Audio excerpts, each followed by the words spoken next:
wouldn't say this in public, but I know you have me on camera, but I would do this for free. No, don't do it for free, bro. Don't do it for free. Do not do it for free. So the love aspect is just to connect with the passion that I do have for it.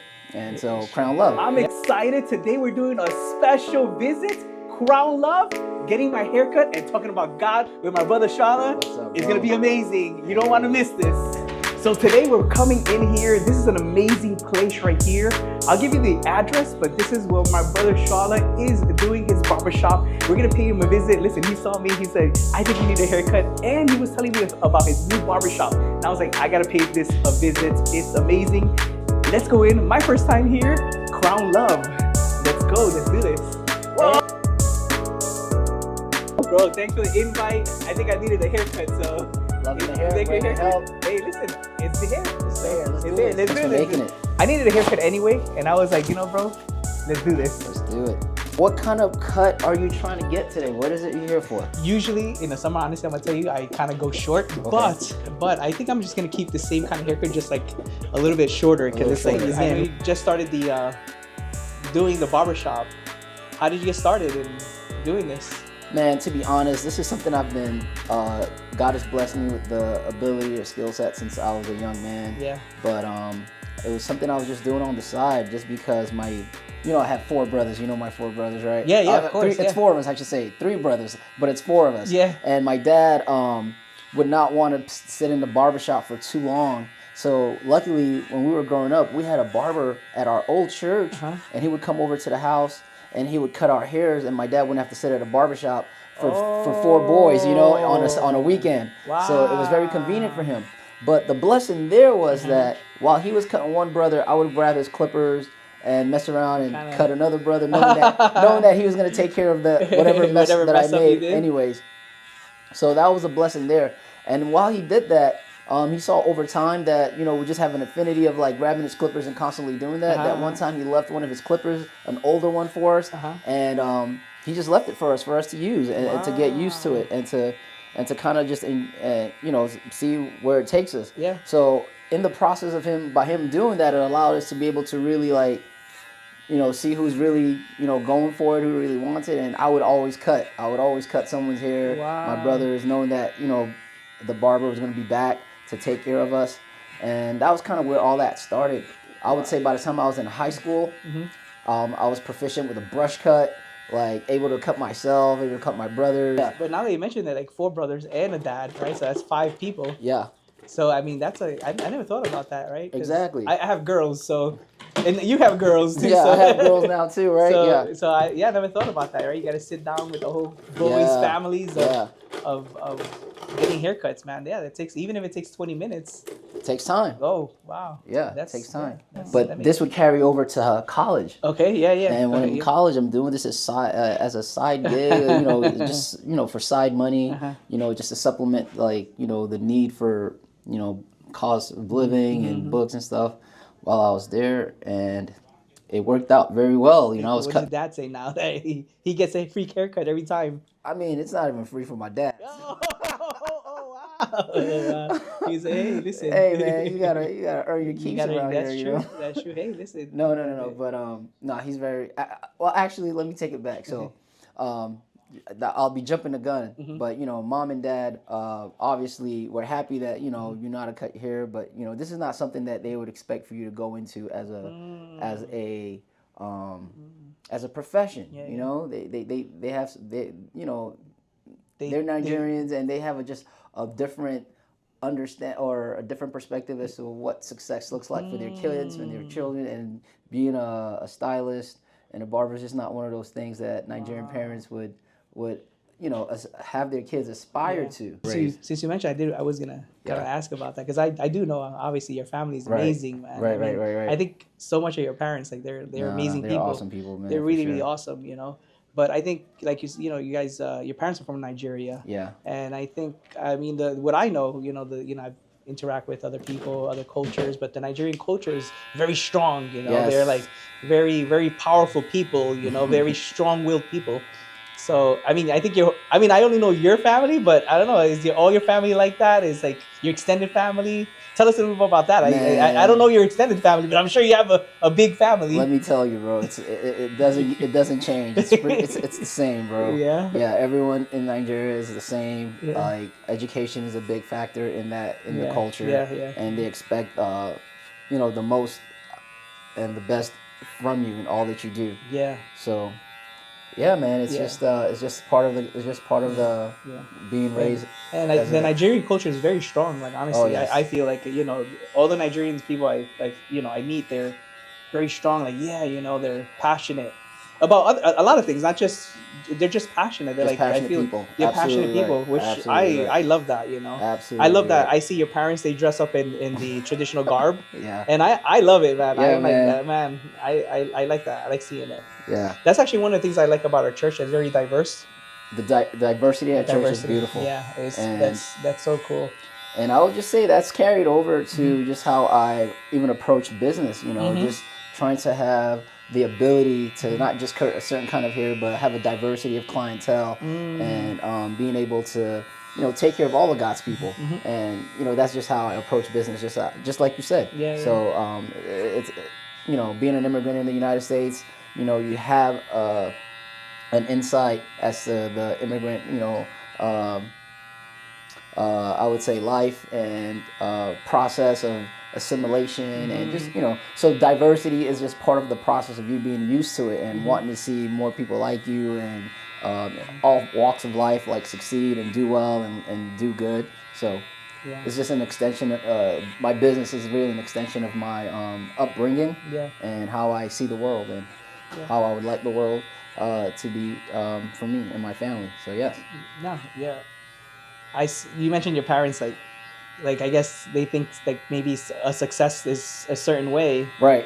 What did they say? Like, what were you doing before? Because I know you were doing. Yeah. So I recently found out that you were doing Barber. What were you doing before? What was that transition? Yeah, the transition for me was coming out of college. So obviously I'm a Gator, go Gators, and I have my MBA, and I worked with corporations like Amazon and Target. In the operations, and really kind of found my space of profession in there. But COVID was really a catalyst for me deciding to kind of like pivot and find myself desiring to get my barber's license because I felt like that would kind of give me a bit of a buffer, not knowing how long the COVID scenario was going to be around and what was happening back then. So by being able to get the barber's license, at least I would have something in case I'm not considered an essential worker or things were closed for too long. A way to just continue to work and keep myself busy. Because the economy might not be moving, but barbers and stylists were still needed. That's so true. I was like, what? That's something I know how to do. That's true. And it just reminds me, God always gives use what you use what I gave you.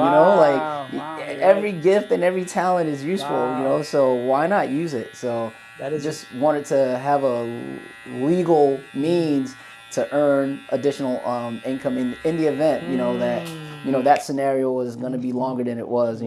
So that's really the catalyst, and that's where all that started. Yeah.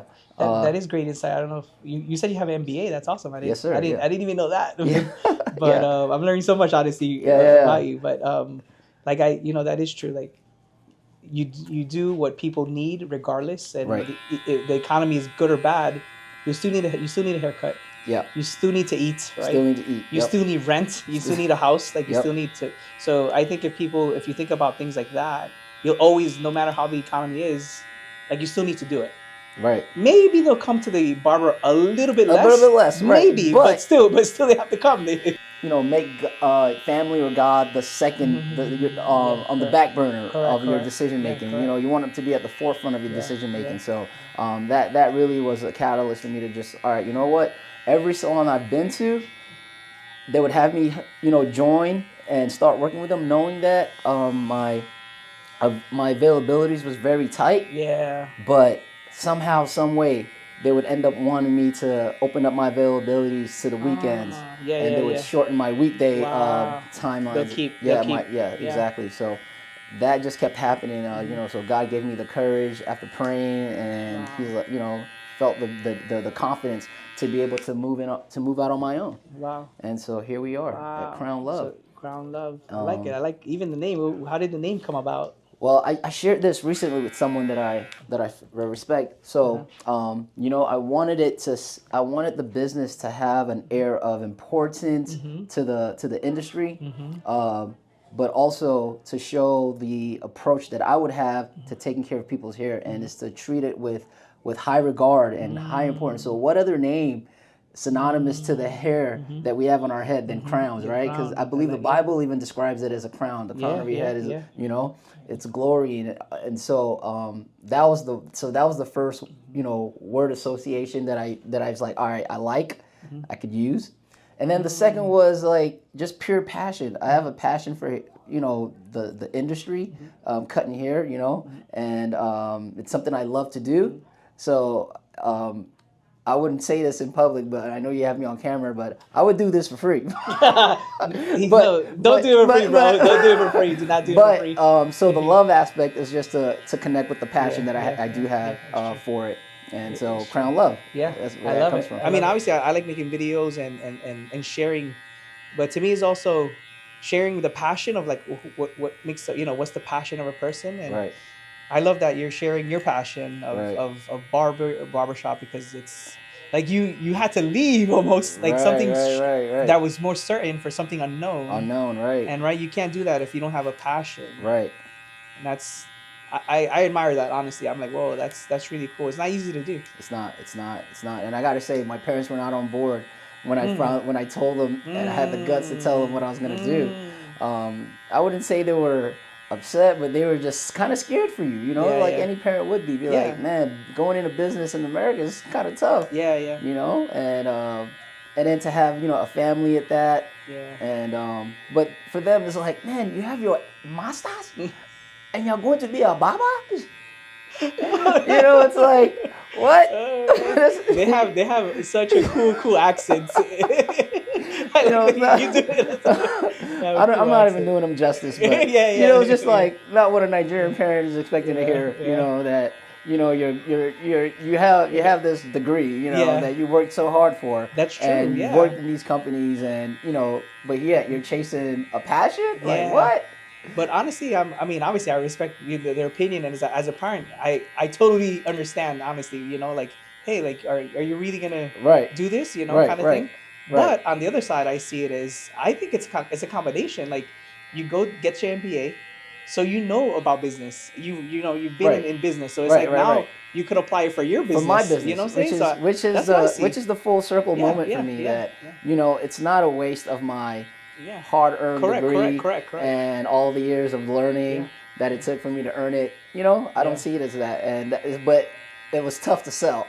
It was tough to sell that idea and that notion to parents who are, you know, just used to, like, just getting a job and working your 9 to 5 and saving up money and, you know, doing things the old-fashioned way. And I can't knock them for that. So. Yeah, no, and also I think it's generational, not just with them, but I think it's you know, a long time ago, you know, maybe not even that long, maybe 20, 30 years ago, a person would go to a job and they would stay at a job for 10, 20, 30 years. Right. You know, get a retirement watch, you know, and I think that's no longer the case, honestly. And I don't know if it was good or bad. I'm not gonna make that judgment. I'm just gonna say that it's different now. It is definitely different now. I haven't heard, actually, I've never heard even your parents' story, like about God and how you guys came to church. Man. But I know they've been in church a long time. I just never heard their story. But my mom really is the person that kind of had the family, you know, saved, and she started the whole journey for us. My parents were, Nigeria obviously is a country of faith. 50% of the population is Christian or Muslim. My mom was saved back home through an apostolic congregation.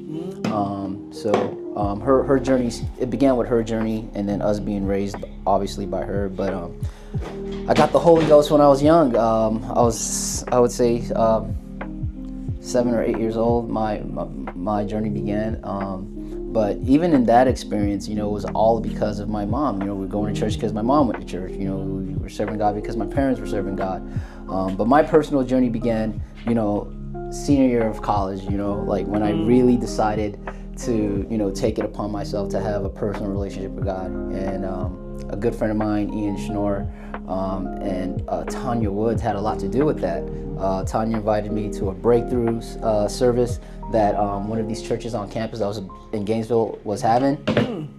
And I mean, I already received the Holy Ghost. They were you know, having it at the campus? No, not on campus, but it's a church that's close to campus there in Gainesville. They were the event was called Breakthrough, and that event really was a turning point for me in taking my walk just a little bit more seriously than I would have or than I had been in the past. But yeah. I love that name, Breakthrough. Just Breakthrough. Oh my gosh! Because I mean, you have the Crown Luv, and I don't know if you know this, but like everything I do, I have like the media and stuff like that, and I call it Breaking Through. Ooh. Is my like logo or what I stand behind, I guess, or under my umbrella is, and what I think it means is that we all have like a level that we have to break in wherever we are in our lives. If you're 15, there's something in that age that you have to break through. True. If you're 30, there's something in that age. But even not just in age-wise, but in moments in your life, you know, when you're newlywed, there's a breakthrough that needs to happen. But in your walk with God, you know, there's times that are really hard, and there's a breakthrough that needs to happen. True. So very true. The breaking through to me is always an open. It's always an open thing because it's always a new level. Absolutely. You know? They say new level, new devil kind of thing. Oh yes. So I don't think it's always the devil. It just happenstance. It's just life. But there needed to be a breaking through for me to understand that, you know, God has a desire to have a personal relationship with you. No matter where you are. So if you are raised in the church, you know, it's hard for you to see that and understand that because you're just doing what you're told. Yeah. You know, but there comes a point where that breakthrough needs to happen when you realize, nah, this is not just because someone's making me do this, it's because I want to do this. And that's what that was all about for me. And it was such a great opportunity and turning point for me to be you know, just fully devoted, you know, and start making, you know, personal decisions. Wow. Yeah. That's so cool that you say that, because I mean, I guess we don't talk about this enough. We should talk about it more. Like, there's two types of people, right, at church: people who come to church, and people who are like born at church. Yep. And both have a different perspective. You know, the ones that come to church. Very true. I don't want to generalize, but I'm gonna say that maybe they're more appreciative, you know, because they saw the difference of like a bad world or things that seem good but are bad for you, and they come to church and God like saves them, really saves them, like really something, from something, them, you know, removes them from something and gives them new life, right? But on the other side, I also see like the you know, people, and by the way, I did grow up in church also, right? And I'm like, you're still saved, right? And you might even be saved in a bigger way. You just don't even realize it because you don't. But you have nothing to compare to, you know, because it's like you know, you have your life pretty much better than a lot of people, you know, just because God is in your life, you know. Right. So, but guess what? You still need that breakthrough. You still need that little calling, to believe. Like you said it right. It's like you need to believe it yourself. For yourself, man. For yourself. That's where it all comes into place for me. And then my hope and goal with Crown Luv is that in any way, shape, or form that I'm able to help anyone in my sphere of influence through the business, through my interactions with people while they're sitting here and pointing them to Christ and helping them have their breakthrough. Yeah. I pray to God that I'm able to do my part. You have, so you do by appointments. Right. Which, I mean, they accept walk-ins. You said walk-ins. Walk-ins are welcome. Yes. Walk-ins welcome. Walk-ins are welcome. But what I was thinking about is like the appointment. Like, you know, they're coming. You're almost, you know, it's a divine appointment. Exactly. Right? Exactly. It's like literally a divine. It's like, a divine appointment. Right. You're gonna help them. It's not by chance. It's not by chance. They're coming in with the purpose, and it's gonna. The other brothers come in and wanna do a couple hours in here, or no? Man, one of my day ones, man. I got to give it up to this young man, my youngest brother, John. Man, he's my day one. He's always in here, man. He's a dedicated client of Crown Luv, And if you see him walking around looking fresh, you know why. Nice. You have to take some pride in, yeah. your hair, but most of all, your overall well-being, and it starts with how you look. How you look really starts with, the whole process of your well-being, because if you look good, you feel good. That's true. So yes. I believe in that, like, highly, like the mind, the body, and the soul. Yes. I was just writing a little bit about that, and it's you got just a sermon coming for this. Yeah, I mean, I do, like, I always do videos and stuff like that. Right. So like I was gonna talk about the balance of the mind, the body, and the soul, because a lot of people, maybe the people who love the gym, they're in there working out, and awesome, amazing, but then make sure that you're feeding the mind. That's so funny that that we're talking about this, because I literally today just watched a thing that talks about being a third of a man. Wow, a third of a man. Wow, that's a good title. There's people who focus on the mind, like the bookworms. The people who are always in the library. Oh, they're always reading exactly. something. That's exactly. And they don't take care of their body. No gym. And they don't take care of they don't take care of their soul. The soul. They have no faith in anything. They just just everything is like logic and practical and whatever. And then you have the other third of a man, the ones that just take care of their body. They don't feed their minds. They don't read anything. They're not focused on learning or desiring to go beyond just what they see and know. No concern there. And then there's the other third who, all spiritual, all faith, but nobody wants to hang around them. Nobody wants to be around because it's always like, geez, man, do you do anything other than talk about church or, go to church? Is there any other thing that you're interested in? That's true. I mean, thank God like our church is awesome, honestly. It's, we have a lot of diverse people, but I have been to other places where it's the Bible people who are, everything they say is like a Bible verse. Right, right. Hey, there's other topics that we could talk about. Right. I mean, obviously, we're talking about the Bible. It's high. But, right. Hey, it's high on our list. It's high on our list. Like, listen, we love the Word of God. Don't get us wrong. Yeah. But it's a third of a man. I really like that title. Right. So back in Gainesville, you were in Gainesville.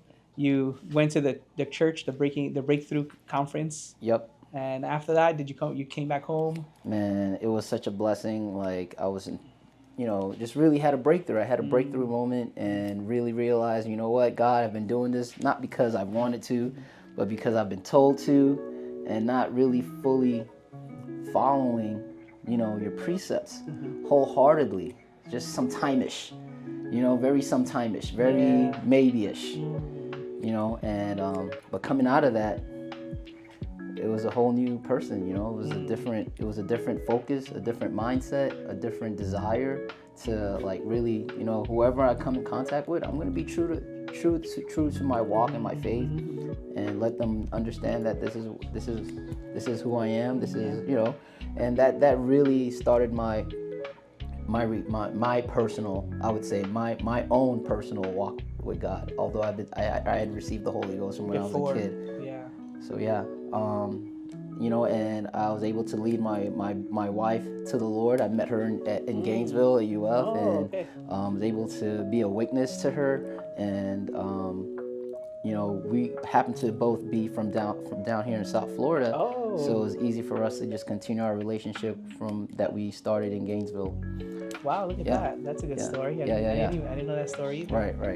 And my wife is the teacher to your girls. Yes, so, man. Sister Marcy. I love Sister Marcy, man. Sister Marcy's like Father Sade's pre-K teacher. Yeah. And we just love her relationship with all her teachers. But yeah, Sister Marcy's been definitely a dear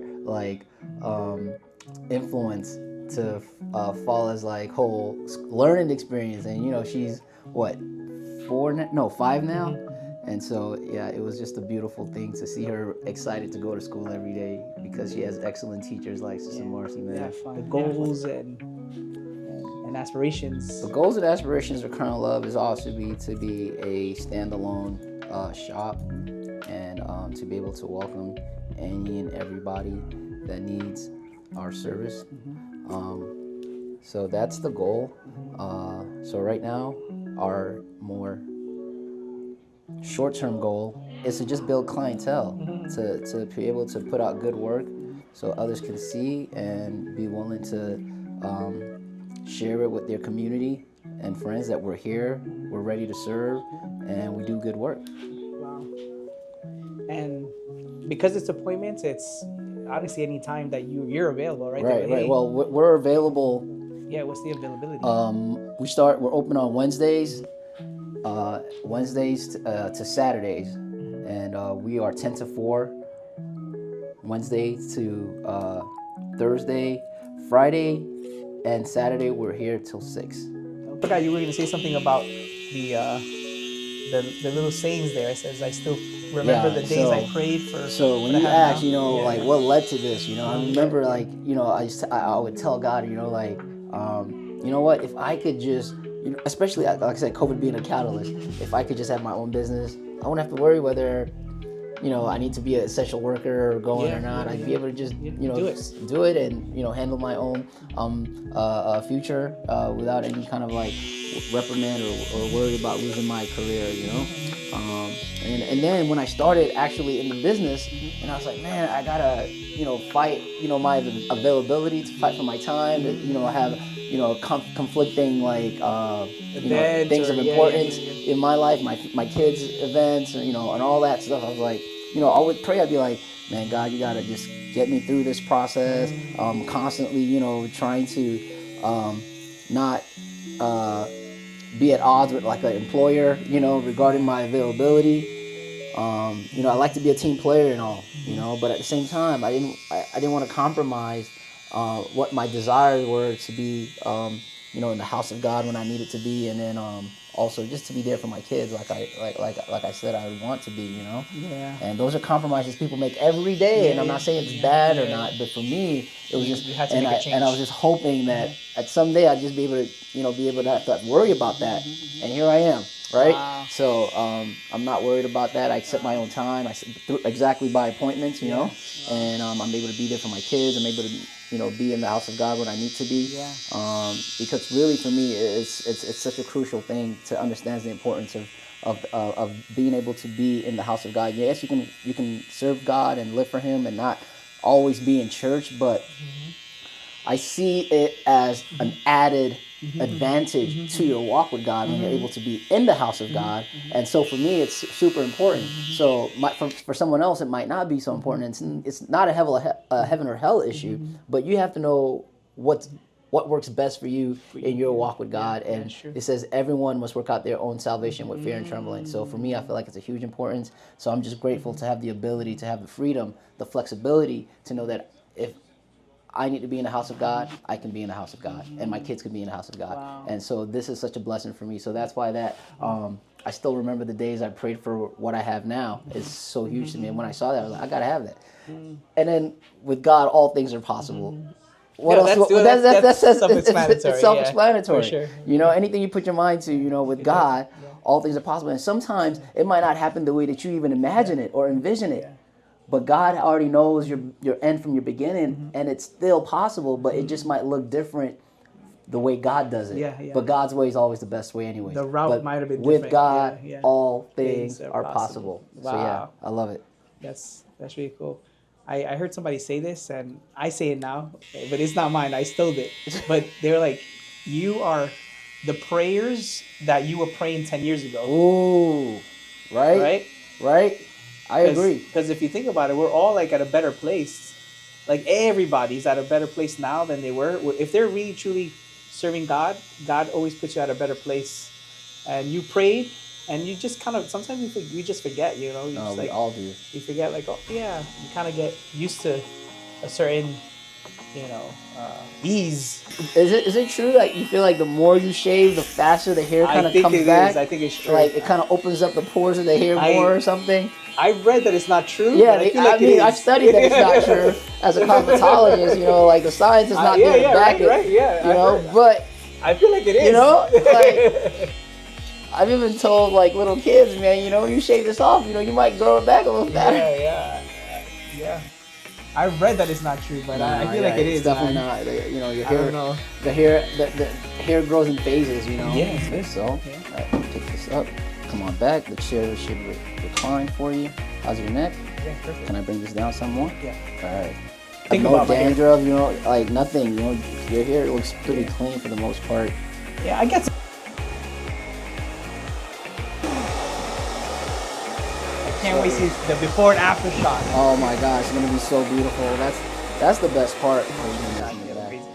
That's perfect. Yes, That's sir. perfect. Yes, sir. On He's Sunday. back. On Sunday, I'm gonna go tell everybody, Crown Love.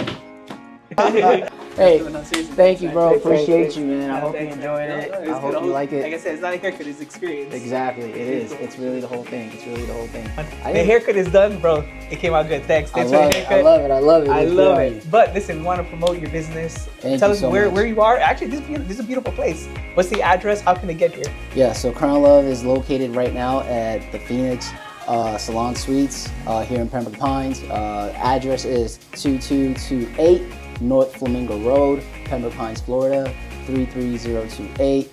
And we are Suite 103, close to the entrance. So if anyone is needing a hairstylist, a dedicated barber, a dedicated hairstylist, just think of Crown Luv. I'd love to be a blessing and of service to you and your family. I give it a 2 thumbs up, 10 stars all over the internet. Google, it's great. What's the phone number if they want to do an appointment? Do you have that?